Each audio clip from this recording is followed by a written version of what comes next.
Assalamualaikum warahmatullahi wabarakatuh. Perkenalkan, nama saya Anhar Aji Saputra dari kelas PW4B dengan NPM 207566032. Dalam video ini, saya akan menjelaskan mengenai jawaban dari kuis 1 mata kuliah Keselamatan, Kesehatan, Kerja, dan Lingkungan sebagai berikut.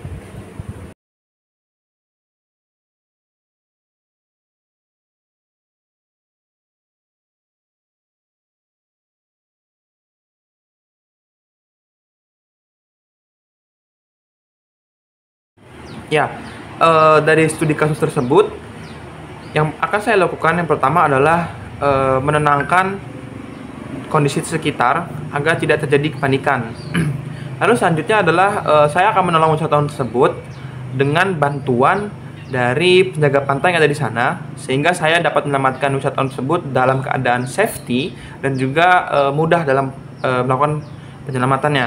Nah, lalu selanjutnya jika wisatawan dapat ditolong, kemudian membawa wisatawan tersebut ke bibir pantai, dan setelah itu kita melihat kondisi dari wisatawan tersebut, apakah dalam keadaan tidak sadar atau dalam keadaan tidak sadar. Nah, jika dalam keadaan tidak sadar, selanjutnya adalah kita kemungkinan akan melakukan CPR atau resusitasi jantung paru. Nah, dalam beberapa konteks sebelum melakukan CPR, kita melihat dulu nih dari gender dari korban yang akan kita lakukan CPR. Apakah korban itu segender atau tidak segender dari kita?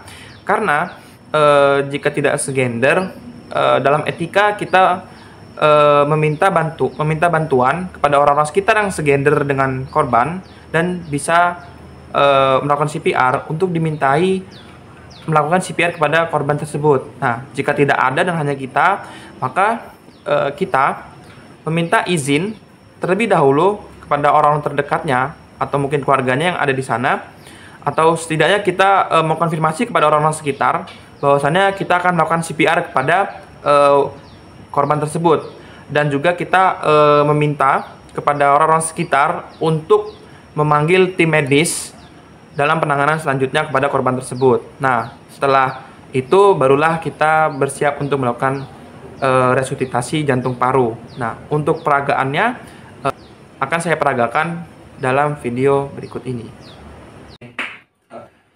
Jadi kita akan melakukan CPR. Yang pertama, tubuh korban itu kita letakkan secara datar. Nah, kita lalu kemudian letakkan kepalanya sedikit ke seperti ini. Ini berfungsi untuk memberikan pernapasan, kelonggaran napas. Lalu selanjutnya kita perlu memberikan respon terlebih dahulu dengan cara menepuk pundak atau manggil namanya. Nah, untuk mengetahui respon, jika tidak ada respon, maka kita langsung mengecek denyut nadinya di pergelangan tangan. Untuk memperkuat lagi, untuk mengeceknya, kita menggunakan dari telinga itu ke hidungnya, dari pernapasannya.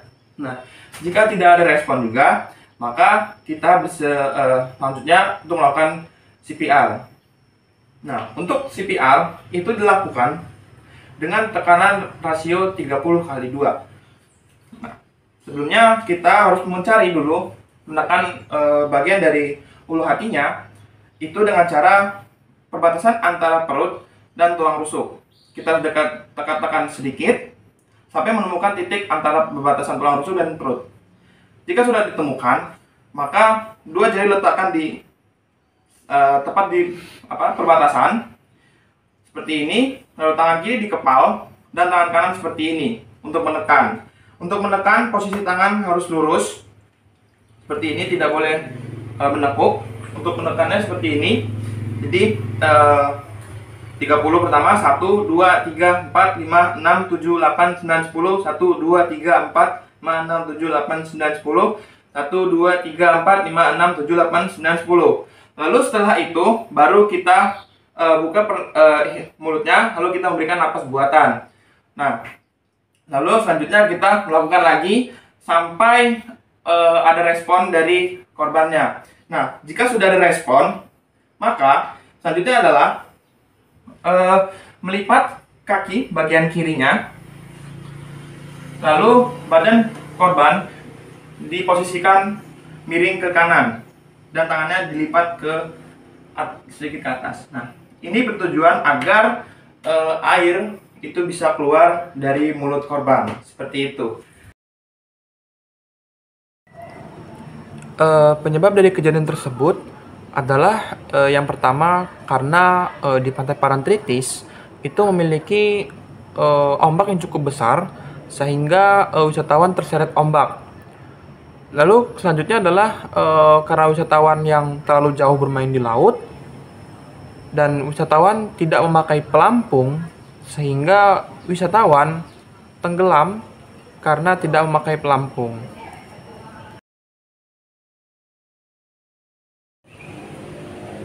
Yang saya persiapkan dalam menanggulangi kejadian yang sama di masa yang akan datang adalah yang pertama, perlu memperhatikannya keadaan ombak yang sedang di laut. Apakah ombak dalam keadaan tenang atau dalam keadaan tidak tenang. Nah, jika ombak dalam keadaan tidak tenang, maka melarang wisatawan untuk tidak berenang demi keselamatan wisatawan. Nah, jika ombak yang sedang di laut itu dalam keadaan tenang, maka saya akan memperbolehkan wisatawan untuk berenang, namun dengan catatan demi keselamatan wisatawan perlu memakai pelampung untuk keselamatan mereka. Seperti itu. Mungkin itu saja yang bisa saya sampaikan mengenai jawaban saya dari studi kasus tersebut. Saya akhiri. Assalamualaikum warahmatullahi wabarakatuh.